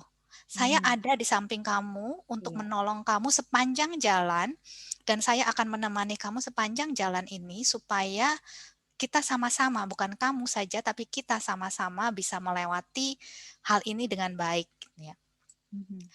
Dan ketika disuntik pun dia tetap nangis, which is fine. Karena nangis itu kan nangis itu to certain Luapan extent. ya? Betul, itu cara dia untuk rilis stres juga gitu ya. Jadi it's fine kalau dia nangis, nggak apa-apa. Selama memang tangannya nggak dicabut-cabut gitu ya. Jadi tangannya dikasih tapi sambil nangis ya udah nggak apa-apa ya. Kita sambil peluk, kita sambil elus-elus. Terima kasih ya nak, kamu udah berusaha. Mami tahu ini sakit. Terima kasih kamu mau berani. Ya nggak apa-apa biarin nangis gitu ya. Sehingga dia juga rilis karena stres yang ditekan itu justru nggak akan pernah hilang dan malah akan bertumpuk. Jadi ketika kita diizinkan untuk bisa merilis stres tersebut salah satunya dengan menangis, maka ya stres itu rilis. Tapi ketika stres itu tidak dirilis salah satunya dengan menangis, dia bertumpuk dan akhirnya ketika nangis berikutnya itu yang dibawa bukan cuma seharusnya tangisan yang saat itu saja, tapi tangisan yang sebelumnya dibawa lagi. Nanti ketika ini ditekan juga, nanti ketika nangis berikutnya tumpukannya dibawa lagi, makanya bisa jadi kok kayaknya kesannya heboh banget gitu ya, padahal cuma segini doang kesannya heboh banget. Mungkin karena itu merupakan tumpukan dari rasa takut yang waktu itu nggak sempet dirilis, ini mau rilis sekarang nih, dan sekarang pas mau dirilis itu ditahan lagi, nanti next time keluar bisa jadi lebih heboh lagi gitu ya. Iya, dan apa namanya, tangisan itu juga kita bisa juga menyampaikan bahwa, "It's okay to cry, kamu boleh juga kok menangis," gitu. Kadang-kadang kan Yes, anak-anak juga ada yang gengsi juga untuk menangis ya, bisa kita betul. katakan seperti itu ya. Ya. Nah tadi itu juga Ibu tersebut, Ibu Iis juga menanyakan, sedangkan anak-anak yang apa, sedang berjuang dengan kanker ini kan tidak boleh jatuh karena nanti imunitasnya juga apa, bisa menurun begitu. Nah, ini kalau sampai menjerit-jerit sampai sakit begitu tuh kadang sampai jatuh gitu. Nah, ini bagaimana untuk apa, apakah mungkin, oke gitu untuk hug him sampai, atau menahan, memeluk, menahan supaya jangan sampai jatuh atau gimana gimana Bu Ellen? Oke. Anak-anak memang kalau kita ngomongnya anak usia dini ya, tadi range usia Mhm. 3 sampai 8 tahun. Betul, kemampuan berpikir logis mereka masih terbatas, tapi mereka cukup bisa diajak komunikasi tentang apa yang mereka inginkan. Mhm. Jadi misalkan bisa ditanya, "Oke, ini kan perlu masuk ya Nak jarumnya. Mami tahu ini sakit dan Mami it's okay kalau kami nangis. Tapi kan Mhm. kalau kamu nangis dan nangisnya agak menjerit, takutnya kamu jatuh. Nah, Mmm. gimana caranya pada saat kamu nangis kamu nggak jatuh? Mami bisa bantu apa buat kamu?" Iya, iya, Jadi kita bisa discuss nih, apa yang kira-kira kita sebagai orang tua bisa bantu untuk anaknya ya. untuk anak Mhm. supaya dia tetap bisa melewati itu tanpa harus menekan emosinya dan dia tahu bahwa kita ada untuk bisa menolong dia. Mhm, mhm. Ada lagi Ibu Maya Astri sama gitu, jadi anaknya juga takut, dengan jarum suntik. Ini bahkan sampai kalau melihat dokter yang berjalan dengan baju putih, lihat baju putihnya saja sudah takut. Nah, ini bagaimana nih, Bu Ellen? Oke, kalau sudah terbentuk rasa takut memang rasa takut itu harus dirilis, ya dirilis. Akan sangat menolong kalau Bapak Ibu yang anak-anaknya sudah keburu trauma, karena trauma itu kan berarti udah level takutnya tuh berbeda ya Mhm. dengan level trauma.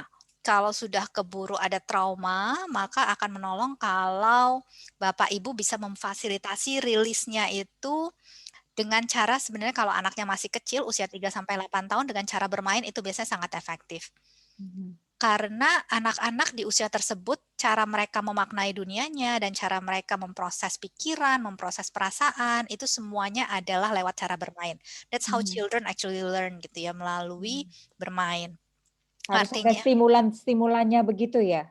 betul, betul. Jadi misalkan kita bisa ambil boneka bear gitu ya, kemudian ada satu yang jadi dokter, ada satu yang atau jadi perawat, kemudian ada satu yang mau disuntik gitu ya. Hmm.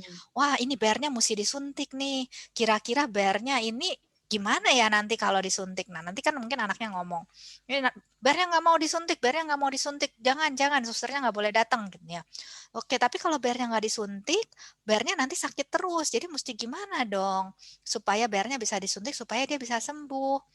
Oh, pokoknya nggak mau, bearnya nggak mau. Oke, jadi supaya bearnya ini mau, kira-kira dokternya mesti ngapain ya? Atau supaya bear ini mau, kira-kira perawatnya mesti ngapain ya? Hmm. Jadi dengan kita melakukan simulasi skenario tersebut terhadap objek yang ada di luar dirinya, tapi dia sebenarnya sedang memproyeksikan dirinya sebenarnya di dalam permainan itu akan menolong dia untuk bisa lebih baik berpikir. Karena kalau yang diajak ngomong dirinya, dia selalu merasa terancam. Kalau ini kan yang lagi diomongin si bear nih, si bear Iya. nggak apa-apa lah gitu ya. Tapi sebenarnya dia sedang memproyeksikan dirinya terhadap si bear tersebut. Jadi seperti mengalihkan rasa takutnya, begitu ya Bu? Ya, jadi dia bear ini menjadi personifikasi dari dirinya Mm-mm. dan dengan ini dikeluarkan dari dirinya itu mengurangi ancaman Mm-mm. terhadap dirinya sehingga dia bisa lebih baik berpikir. Karena kan tadi kalau kita merasa terancam, ngelok nih otaknya. Nggak bisa Mm-mm. masuk ke prefrontal, tapi dengan ancamannya itu dikeluarkan, dipersonifikasikan kepada si bear, Bear. dia lebih bisa berpikir. Jadi dokter mesti ngapain supaya bearnya mau? Atau perawat mesti ngapain? Atau mama mesti ngapain? Papa mesti ngapain? Atau bear ini mesti ngapain? Gitu ya. Supaya dia mau supaya disuntik. Ya. Oke, ini dari Bu Linawati. Bagaimana cara menolong seorang anak yang takut ditinggal mamanya, gitu karena mamanya sakit kanker, jadi takut ditinggal mamanya dalam artian di sini adalah takut ditinggal mamanya meninggal gitu. Sehingga kalau pada saat dia bangun pagi aja gitu melihat mamanya tidak di sampingnya tuh dia udah ketakutan gitu. Oke, itu sesuatu yang sangat normal sih sebenarnya Mhm. ya. Jangankan anak-anak, kita aja yang dewasa kalau ada anggota keluarga yang mengalami terminal illness gitu ya, Iya, kita juga pasti, "Duh coba lihat nih pagi ini masih masih baik-baik nggak?" Gitu ya. iya, udah alarmnya gitu ya. Iya. Jadi it's very normal gitu, karena kita Mhm. pun yang dewasa juga akan memiliki respon yang demikian. Mhm. Nah cuma memang bedanya kita mampu mengelola itu dengan lebih baik. Kalau anak-anak kan memang kemampuan berpikirnya masih sangat terbatas. Jadi mereka perlu banyak support lah dari orang-orang sekitarnya untuk bisa mengelola rasa takutnya. Nah, sekali lagi cara menolong anak-anak itu untuk memproses emosinya, karena ini kan terkait dengan emosi ya, Betul. emosi takutnya. Cara yang paling efektif untuk bisa menolong anak-anak, terutama anak-anak yang range usia tadi ya 3 sampai 8 tahun, adalah dengan jangankan anak-anak, orang dewasa juga loh. Um, Iya. ketika dia bisa bermain, jadi ketika dia bisa bisa mengeluarkan apa yang dia takutkan itu kepada objek yang ada di luar dirinya, dan objek itulah yang kemudian dia coba skenariokan Mhm. bagaimana objek ini memproses pikiran, memproses perasaan. Karena ada istilah yang mengatakan kalau khususnya terkait dalam hal ini ya, the only way out is through. The Oh, only way out is through. Artinya memang nggak bisa di jump, nggak bisa di shortcut, nggak bisa dilewatin. The only way out is through. Harus harus dilewatin. dilewatin. Jadi memang ya harus dilewatinya tapi dibantu, disupport dengan tadi ya, dengan cara bermain yang Mhm. ada skenario, bermain peran lah istilahnya. Bermain Mhm. peran itu sangat powerful untuk bisa Oke. memproses emosi. Mhm. Oke, dengan bermain peran ya. Nah, ini dari Ibu Ingrid. Ibu Ingrid ini bagaimana mengatasi ketakutan anak yang tidak ingin tampil menunjukkan kebisaannya gitu dalam arti ini yang berhubungan dengan nilai akademis gitu. Nah, anak Ibu Ingrid ini memiliki disleksia. Apa yang bisa apa yang dia bisa jika sudah harus waktunya ditunjukkan di depan kelas, keberaniannya sepertinya hilang gitu. Bagaimana ini Bu Ellen? Oke, balik lagi kita perlu lihat ini bahayanya, kalau bahaya ya, kita ngomong bahaya, ini kan ada bahaya nyata, ada bahaya imajiner. Nah, kemungkinan besar kan yang dihadapi dalam situasi ini adalah bahaya imajiner. Bagaimana nanti kalau saya bla bla bla. Nah, tapi bla bla blanya ini yang harus diperjelas. Sebenarnya apa sih yang dia takutkan? Karena kan kita mau meresponi itu. Jadi yang dia takutkannya itu perlu kita clarify. Nah, untuk kita bisa memahami, anak memahami dalam arti dari kita bisa mendapatkannya dari anak gitu ya, anak mau cerita. Itu satu, kita perlu memberikan respon yang empatik yang tadi kita sudah bicarakan di awal. Bagaimana kita bisa menunjukkan bahwa saya bisa ngerti kok kalau kamu takut. Mama atau papa juga kadang-kadang masih takut, and it's fine. It's fine kalau kita merasa takut. Kadang-kadang merasa takut itu baik, dan takut itu bukan sesuatu yang harus dihilangkan. Takut itu cuma sesuatu yang harus dikelola saja, bukan untuk dihilangkan. Jadi nggak apa-apa kalau takut. Nah, cuma supaya kita bisa kelola, kita mesti tahu dulu nih, takutnya takut apa ya sebenarnya. Jadi kalau menurut kamu, yang kamu takutkan apa sebenarnya? Supaya kita bisa pikirkan cara untuk mengelolanya. Kalau emang untuk tampil ke depannya belum mau, nggak apa-apa sih, mama, papa nggak akan maksa. Tapi mama cuma mau bantu supaya kamu nggak kalah sama takutnya. Tapi kamu bisa ngalahin rasa takutnya. Jadi percakapan-percakapan yang empatik yang seperti itu yang akan menolong harus anak. dibangun ya. Betul. Jadi harus ada conversation terus dengan anak-anaknya ya. Oke. Nah, ini ada satu lagi juga. Anak saya Mahendra, ini dari Ibu Dewi. Anak saya Mahendra berusia 5 tahun, termasuk anak berkebutuhan khusus atau ADS. Dia sangat takut kalau mendengar suara agak keras seperti orang marah-marah atau tertawa. Dia akan memegang dadanya dan menangis selama ini yang dilakukan adalah memeluk dan mengusap-usap punggungnya dan bilang nggak apa-apa. Nah, apakah dia bisa saya berikan teknik pernafasan atau bagaimana cara yang tepat untuk mengatasi rasa takutnya? Oke. Tentunya it's no harm untuk bisa menolong dia melakukan teknik pernapasan. Karena teknik pernapasan itu sudah dibuktikan oleh banyak penelitian itu menolong. Tapi itu bukan tongkat ajaib. Artinya akan ada momen-momen di mana itu tidak efektif, and that's fine gitu ya, karena itu bukan tongkat ajaib. Tapi itu menolong. Artinya dia tidak bisa menghilangkan semua insiden, tapi dia akan mengurangi insiden. Artinya ketika ada momen-momen di mana insiden itu masih muncul, ya kita perlu memikirkan bersama dengan anak, apa nih kira-kira yang akan menolong untuk kamu bisa meresponi ini, atau menolong kamu untuk bisa tidak terlalu takut, ataupun kalau masih takut untuk bisa mengelola rasa takutnya. Balik lagi percakapan-percakapan seperti tadi itu menolong. Atau kalau mau dibawa ke dalam bermain peran sambil bercakap-cakap itu juga akan jauh lebih menolong lagi. Oke, ini makin seru nih Bu pertanyaannya. Oke, ada dari Ibu Alivia. Maaf, saya mau menanyakan bagaimana cara orang tua menyampaikan sesuatu ke anak agar anak melakukan sesuatu tanpa harus membuat anak tersebut takut atau terpaksa melakukan hal yang diperintahkan. Karena di memori anak, orang tua tersebut sangat terlihat menakutkan. Diperintahkan juga ini soalnya. Mestinya bukan diperintahkan kali Bu, Ibu Alivia. Oke. Ya, betul. Sebenarnya kalau kita ngomongnya anak, apalagi anaknya makin kecil usianya, yang saya selalu bilang, cara mereka membuat keputusan itu sangat sederhana kok. Mereka senang, mereka lakukan, mereka nggak senang, mereka nggak lakukan. Gitu ya. Atau mereka takut, mereka lakukan. Jadi pilihannya adalah antara membuat mereka takut atau membuat mereka senang. Tentu kalau kita mau menjadikan anak kita sehat secara emosional, kita nggak mau membuat anak kita takut sama kita. Betul. Karena itu nggak akan membuat anak kita sehat secara emosional. Artinya apa? Artinya kita perlu kreatif, memikirkan ide-ide gimana caranya supaya memang anak ini senang melakukan apa yang mau dia lakukan. Contoh, misalkan anaknya nggak mau makan sayur. Daripada, ayo makan sayur nggak? Kalau nggak mau makan sayur, ntar bla bla bla bla bla gitu ya. Mending dibuat bagaimana caranya itu jadi fun.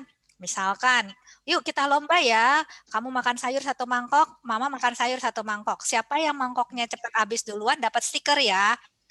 Anak rasanya akan lebih mau mungkin untuk makan sayurnya. Karena it's fun. Ya. Jadi bagaimana kita membungkus hal tersebut bisa menjadi fun. Kalau memang itu sesuatu yang wajib dilakukan. Tapi kan ada hal-hal yang kadang kita berpikir itu wajib, tapi sebenarnya nggak wajib kok. Contoh anak ikut lomba, itu nggak wajib loh. Iya. Jadi kalau anaknya nggak mau juga ikut, ya. betul. Kalau dia nggak mau ikut ya sudah lah gitu ya. Kecuali mandatori oleh guru sekolahnya ya. Jadi kita juga perlu tajam memilah-milah mana yang kita perlu perang gitu ya. Jangan semua dijadikan medan perang. Betul. Nah, ini Bu Inge nih menanya bagaimana kita berempati kepada anak yang takut cicak. Padahal kita sendiri juga suka takut cicak ya. Katanya padahal cicak itu kan tidak menyakitkan, Bu. Oke. Satu betul. Karena anak itu kan ketika dia kecil dia belajar dari observasi sebenarnya. Dia akan menangkap respon kita dan respon itu yang akan dia jadikan bagian dari respon dia. Jadi kalau ada orang sekitarnya yang takut sama cicak dan orang tersebut interaksinya cukup intens dengan dia, itu ada kemungkinan memang dia juga takut cicak gitu ya. Apalagi ketika interaksi itu terjadi di usia-usia yang masih sangat muda. Karena sekali lagi anak itu kayak sponge, makin dia muda. Apa-apa pasti akan terekam gitu ya di dalam dirinya. Jadi itu satu. Nah, kalau memang dia sudah keburu takut, tentu akan menolong kalau hal-hal itu bisa kita bicarakan. Ya. Tapi sambil mempertimbangkan juga seberapa itu menjadi prioritas. Karena balik lagi, kita nggak bisa perfect lah, anak itu nggak bisa perfect lah gitu ya. Artinya kita perlu pilih-pilih nih, mana yang mau kita jadikan medan perang. Apakah memang ini worth it untuk dijadikan medan perang? Gitu ya. Kalau memang tidak ada medan perang yang lebih prioritas lagi ya nggak apa-apa. Tapi kalau ada medan perang yang lebih prioritas, ya lebih baik kita perang di hal-hal yang lebih prioritas. Gitu ya. Karena nggak mungkin anak itu perfect juga sih.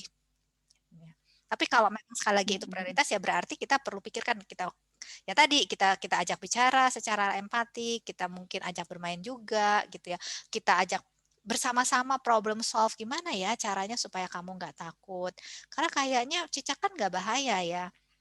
Jadi apa nih yang bisa menolong kamu untuk nggak takut sama cicak. Jadi kita berusaha untuk menolong anak bisa membayangkan juga apa yang menolong dia. Karena belum tentu apa yang kita bayangkan akan menolong anak, itu benar-benar bisa menolong anak. Ya. Kadang-kadang state of mind-nya beda ya antara yang kita bayangkan dan yang ininya anak yang bisa diterima dengan anak ya. Betul. Oke, selanjutnya dari Ibu Ana ini. Anak saya perempuan 11 tahun, takut anjing karena pernah dikejar anjing waktu usia 8 tahun. Sekarang lihat anjing aja sudah takut walaupun anjingnya di dalam kandang. Nah, bagaimana bahkan hanya melewati rumah tetangga yang punya anjing aja udah takut. Oke. Bagaimana mengatasi anak takut gelap yang kedua? Oke, ini mungkin saya jawab sekaligus ya. Ada teknik yang kita pakai di buku Vera Takut Gelap itu yang kita sebut namanya desensitization. Kebetulan ya Bu ya. Ya, jadi itu adalah teknik terapi berdasarkan school of thought-nya dari behavioral. Karena memang kalau kita ngomongnya konseling dan terapi kan ada banyak aliran lah ya. Nah, kalau dari aliran yang behavioral itu ada yang namanya satu teknik yang disebut desensitization. Desensitization itu basically adalah bagaimana kita membuat anak itu makin tidak sensitif. Jadi kalau tidak takut gelap, ya berarti bagaimana caranya dibuat terang dulu, tapi makin lama makin gelap. Kalau dia takut anjing, ya jangan deket-deket langsung, jangan terlalu dekat, mungkin dari jarak berapa meter dulu. Tapi kita ada sama dia. Oke, jadi kita bisa discuss jaraknya harus berapa meter supaya kamu nggak takut. Dan mama ada di samping kamu. Tapi kamu bisa lihat, tapi kamu jaraknya kira-kira seberapa jauh supaya kamu mau lewat mainnya. Nah, kalau itu dia sudah beberapa kali kayaknya udah lebih stabil, kemudian oke, sekarang kita coba deketin dikit ya, tapi mama tetap sama-sama kamu. Mama nggak akan lepasin kalau anjingnya nanti datang ke kamu, mama akan jagain kamu. Tapi mama juga tahu kamu takut, jadi kita deketin dikit aja. Nggak usah deket banget, dikit aja. Jadi itu yang kita sebut desensitization. Jadi bertahap untuk bisa membuat dia makin tidak sensitif, tidak takut terhadap apa yang dia takutkan. Sama kalau gelap itu yang kayak kita ceritakan di buku pun, lampunya dari terang digelapin dikit, kemudian itu udah stabil digelapin lagi, udah stabil digelapin lagi, sehingga lama-lama dia udah lebih tidak takut lagi terhadap kegelapan. Semoga itu bisa membantu. Iya, ini sepertinya juga sama Ibu Venika. Sepertinya nih anaknya juga fobia dengan hewan kecuali semut atau serangga kecil dan cicak. Ini sepertinya sama ya. Oke, jadi tadi jawabannya seperti itu ya. Jadi desensitization ya. Oke, nah kalau kebalikannya untuk anak yang justru bukan takut gelap tapi justru suka digelap, semuanya digelapin, itu kenapa ya? Wah, kalau kenapa kayaknya harus nanya anaknya dulu kan baru bisa terjawab. Iya, oke. Ini saya coba ke atas dulu ya Bu ya. Ini tadi menolong anak yang takut ini. Oh oke. Tadi sebab sepertinya saya takut terlewat untuk yang paling atas. Saya rasa sudah ya. Mungkin bisa ditolong Mbak Maria atau Mbak Rea kalau ada saya yang ketinggalan. Sepertinya sudah semua. Ya, tadi mungkin nanti yang paling atas tadi ya, yang seperti apakah sama? Tapi tadi sepertinya oleh Ibu Ellen juga sudah dijawab. Apakah sama untuk deep breathing dan nafas? Jadi cara nafas itu tadi. Ya. Jadi kalau teknik bernafasnya itu basically adalah kalau untuk anak-anak ya akan menolong sekali lagi kalau dia bisa dianchorkan terhadap tubuhnya, dalam hal ini mungkin kalau mau perutnya atau mau dadanya juga boleh, terserah. Jadi dia bisa merasakan naik turunnya, karena itu akan menolong untuk dia jadi lebih konkret. Kemudian ya kita bisa lakukan bersama-sama dulu bersama anak. Tarik napas. Oke, tahan. Keluarin. Tarik lagi. Jadi kita lakukan bersama-sama, itu akan menolong untuk anak biasanya mau melakukan. Karena kalau dia disuruh melakukan sendiri belum tentu mau juga gitu ya. Tapi kalau dilakukan bersama-sama biasanya motivasinya lebih besar. Ya, karena ada contoh soal dari kita begitu ya Bu ya. Gitu. Biasanya seperti itu. Oke, apakah Bu Ellen akan lanjut dengan presentasi atau kita akan mendengarkan testimoni pengguna buku Vera Takut Gelap? Ya, mungkin dari saya cukup, dan saya akan kembalikan kepada Ibu Dahlia dan juga tim dari YKAI untuk bisa melanjutkan acara ini. Dan terima kasih untuk Bapak Ibu semua yang sudah memberikan pertanyaan-pertanyaan sehingga kita bisa memperkaya percakapan di malam hari ini. Terima kasih Ibu Dahlia. Terima kasih. Oke, sebelum kita lanjut mungkin kita beri tepuk tangan dulu kepada Ibu Ellen. Ini sangat memotivasi sekali. Dan kita mungkin nanti akan bisa kembali lagi ke Ibu untuk masih ada pertanyaan ya Bu ya.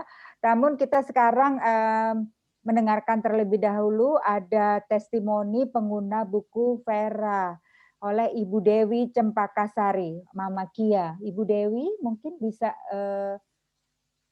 Ibu Dewi apakah sudah ada di sini? Oh ada dong, tadi sudah memberikan pertanyaannya. Oke Ibu Dewi silahkan Bu. Dibuka saja, kali ini boleh dibuka, di-unmute mic-nya.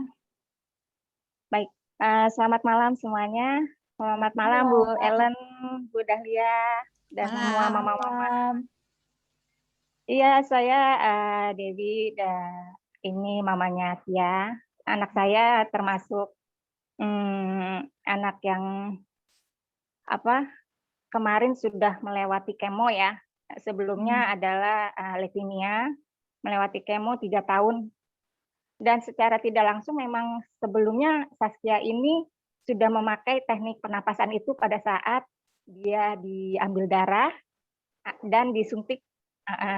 Jadi saya dulu ngajarinnya gitu, maksudnya kakak kalau mau ambil darah jangan takut, coba tarik nafas, hembusin gitu. Sembari saya lakuin juga. Gitu. Ternyata memang benar dia selama 3 tahun itu nggak nangis sih kalau pakai jarum suntik. Ternyata itu salah satu tekniknya, tapi saya dulu belum tahu. Nah, setelah kemarin beberapa bulan lalu saya dapat buku dari Bu Ellen ya, yang didonasikan lewat YKI, Vera Takut Gelap. Oh, ternyata teknik itu ada di sini. Nah, sekarang saya mengatasinya untuk Saskia, untuk yang takut, dia tuh takut sama kecoa. Jadi kalau lihat kecoa, dia akan jerit, akan lari. Padahal kan untuk anak seperti dia itu berlari sangat berisiko ya, takut jatuh. Terus saya ingat kan ada buku ini ya, saya bacakan ke Saskia karena dia kan membacanya belum lancar. Jadi di sini pas pada saat teknik pernapasan itu dia tahu, oh ternyata itu bisa ya Ma buat takut yang lain. Iya, kakak coba kalau lihat kecoa, kakak jangan lari. Oh iya deh katanya. Terus gimana? Kakak diem dulu, panggil mami gitu. Jangan lari, panggil mami. Panggil mami, nanti mami akan usir kecoanya. Saya stepnya gitu dulu. Ternyata ya dia ngikut. Kalau di kamar mandi kan suka ada juga dia. Kecoa nakal itu suka nongol ya. Mami. Wah, saya langsung, saya yang akan cepet-cepet lari, akan ngusir. Nah iya kayak gitu. Nah kakak coba atur napasnya. Diatur. Lama-lama dia lama-lama dia memang ngikutin gitu, nggak akan langsung lari dan dia akan diem. Karena kalau kita diem juga binatang itu juga akan diem ya. Kalau kita gerak dia malah akan nyamperin yang bergerak. Jadinya dia diem. Oh, iya ternyata kalau kecoanya itu nggak samperin dia. Jadi di pikirannya dia itu sebelumnya saya tanya, kenapa sih takut kecoa? Kecoa itu kayak monster katanya. Monster. Kecoa itu kecil. Gedean juga kamu daripada kecoa. Tapi kecoa itu kayak monster kata dia. Saya Kia takut sama kecoa. Nah, dengan adanya buku ini jadi saya tahu ternyata salah satu teknik mengatasi rasa takut itu dengan pernapasan. Padahal itu memang sudah dilakukan sebelum-sebelumnya. Tapi saya baru tahu bisa mengatasi yang lain juga, takut yang lain. Itu sih yang saya bisa share dari buku Vera Takut Gelap. Terima kasih ya Bu Ellen. Ya, terima kasih Bu Dewi untuk sharingnya. Senang bisa bermanfaat. Terima kasih Bu Dewi.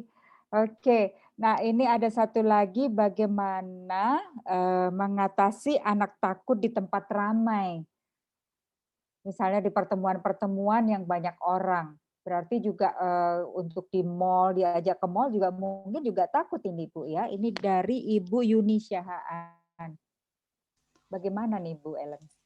Oke, jadi pertama perlu diketahui dulu memang kondisi anaknya, ya karena memang ada anak-anak yang mereka sangat sensitif terhadap stimulasi. Ya.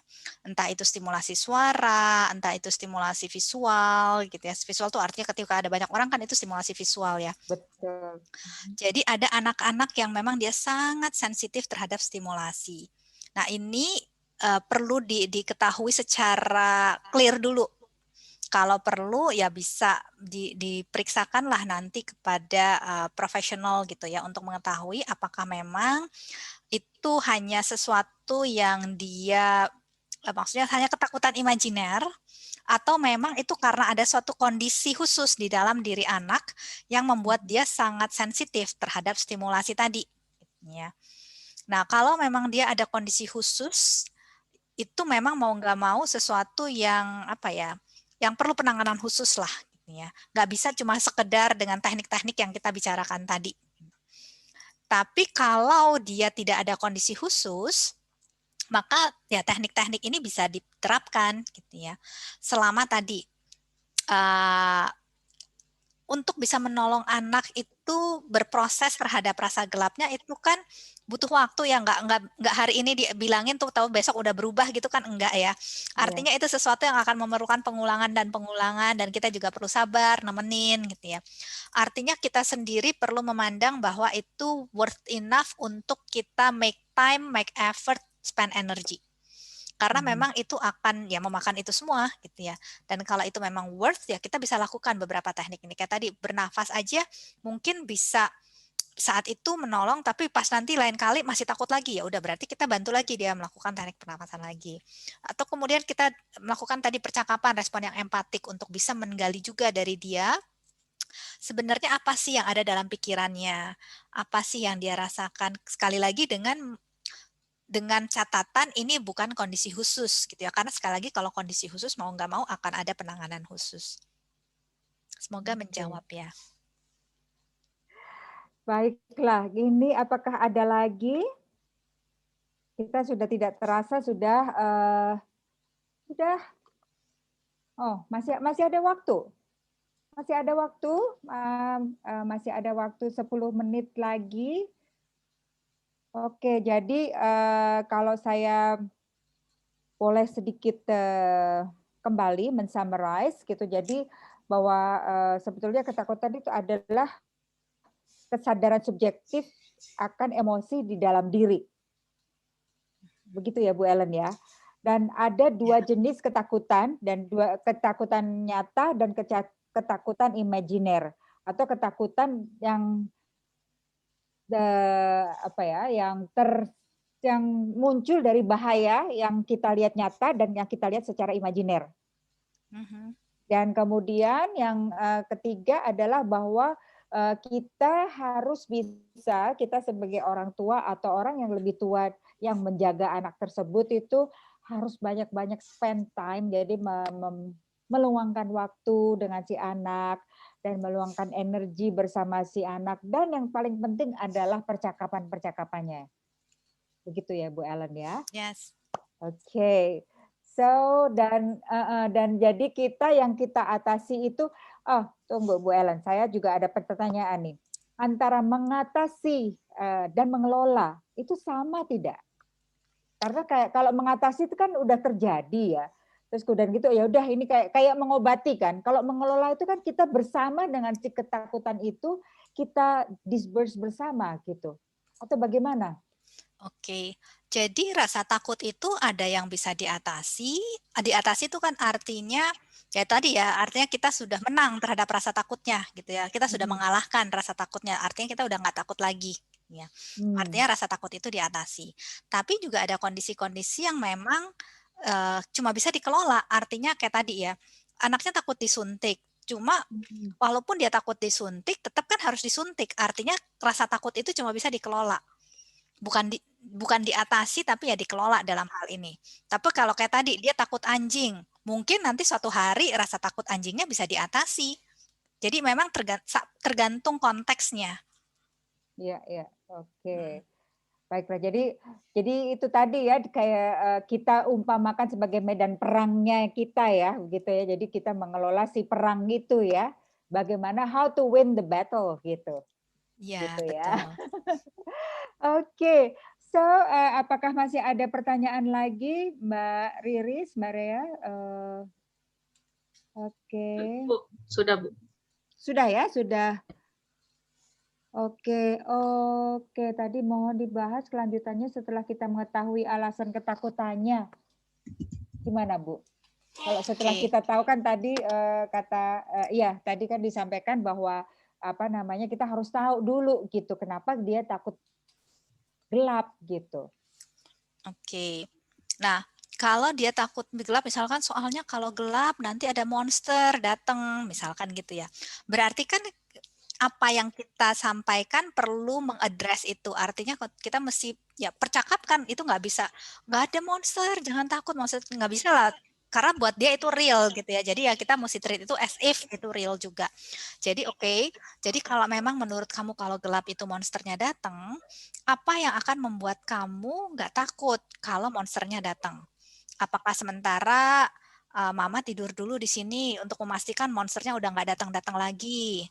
Ataukah mungkin sementara kita nyalain dulu lampunya, kalau monsternya udah nggak datang-datang lagi, baru kita coba matiin.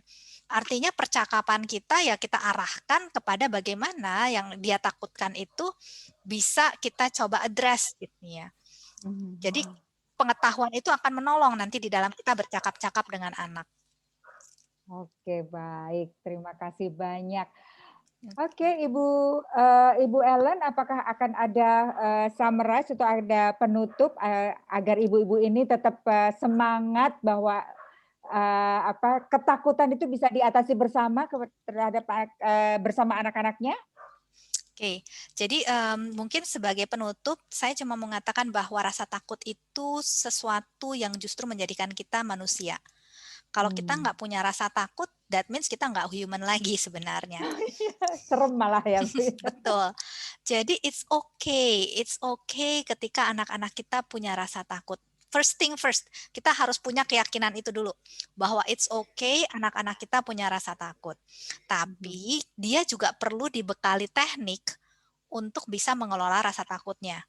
Jadi bukan untuk menghilangkan, hanya untuk mengelola saja. Karena memang kan ke depan akan ada masa-masa di mana dia butuh untuk bisa mengelola. Dan tugas kita sebagai orang tua adalah memperlengkapi dia dengan teknik-teknik yang bisa menolong dia mengelola rasa takutnya. Tapi bahwa from time to time masih punya rasa takut, that's fine. That's normal. Itu bukan berarti dia gagal, bukan berarti juga kita gagal. It just mean bahwa dia dan kita sama-sama manusia. Betul.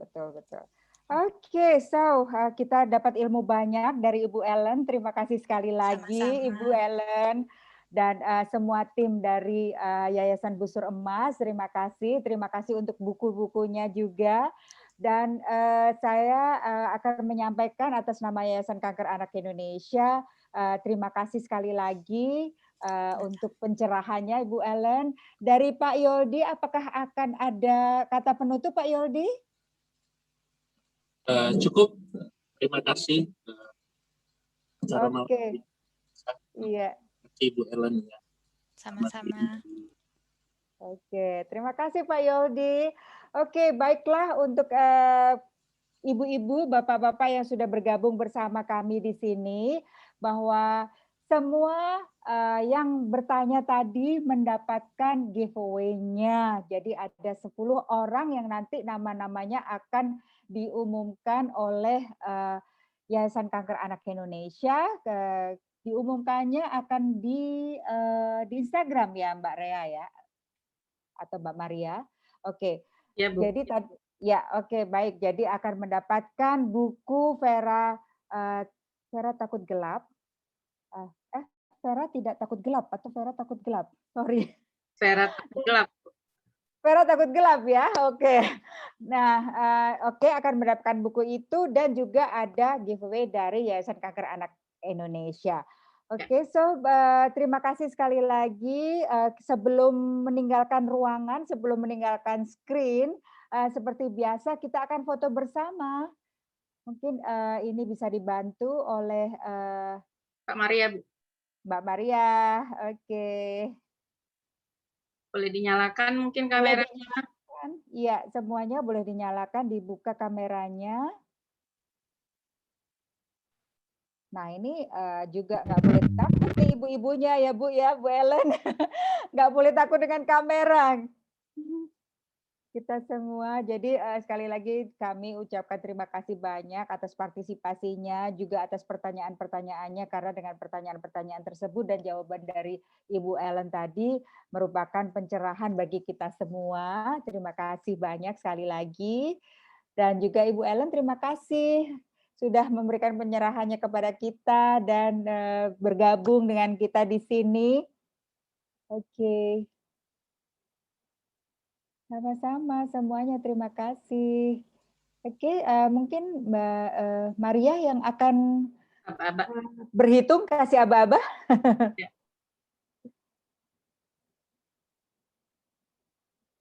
Ada berapa frame ini Maria? Karena tadi kalau nggak salah saya lihat ada 80-an pesertanya Bu Ellen. Bagus sekali ini responsnya. Oh, tidak bisa dibuka videonya. Diklik yang ada tuh kameranya itu, Bu Siti.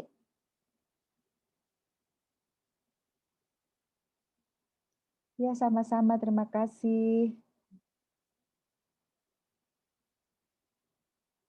Oke. Ini fotografer sedang mengatur karena pasti ada beberapa frame karena peserta cukup banyak.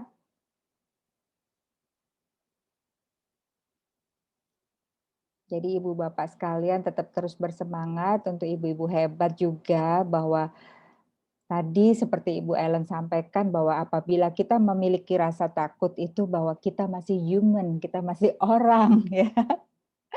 Kalau tidak memiliki rasa takut malah serem, karena itu berarti kita ada di awang-awang ya Bu ya. Kita tidak menapak. Bagaimana Mbak Maria, sudahkah? Halo, ini Maria atau Martina ya? Hai tim. Kapan yang foto kita ini? Oke, kayaknya Maria lagi ada halangan. Ya, Martina boleh? Ya. Kasih aba-aba. Ya. Oke, Buka kameranya ibu-ibu slide semua. 1 dulu ya. Hai. Oke, 1, 2, 3. Oke, sebentar.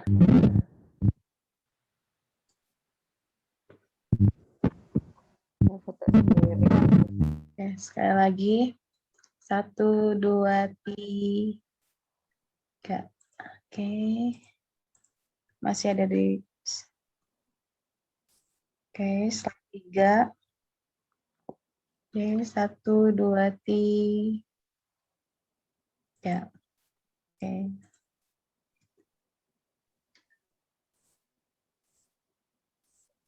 Oke, sudah. Sudah? Oke. Terima kasih sekali lagi Ibu Ellen atas waktunya. Sampai jumpa lagi di acara-acara Yayasan Kanker Terima kasih Anak Bu Indonesia Ellen. berikutnya. Terima kasih juga Sama-sama. Bu Bu Dahlia. Dahlia. Terima kasih Terima kasih. juga. Ya, terima kasih ibu-ibu, Terima mama-mama hebat semuanya. Tuhan Yesus Terima berkati. kasih Bu Ibu. Saya izin pamit ya. Ya Ibu, terima kasih. Sehat-sehat semua. Selalu Ibu Ellen, Yayasan Bu Sermas, terima kasih. Bu Dahlia. Terima Setiap kasih semuanya. Bu Dahlia setiap bulan bisa ya. Untuk IG Live. Langganan ya. Oke. Ya, terima kasih dan selamat weekend ya buat semuanya. Kis, Fatmawati, Siloam. Keramat 128, harapan. Terima kasih semua. Hai. Terima kasih semua. Halo. Konbanwa. Konbanwa. Arigatou gozaimashita. Arigatou gozaimashita. Hai, bye-bye mama-mama. Sarange. Sarange, nada sarange. Gini. Oh, sarange.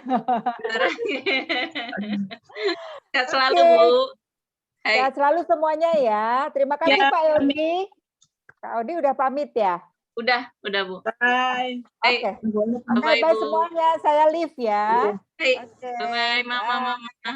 Hai. Bye-bye mama-mama semuanya. Terima kasih. Bye.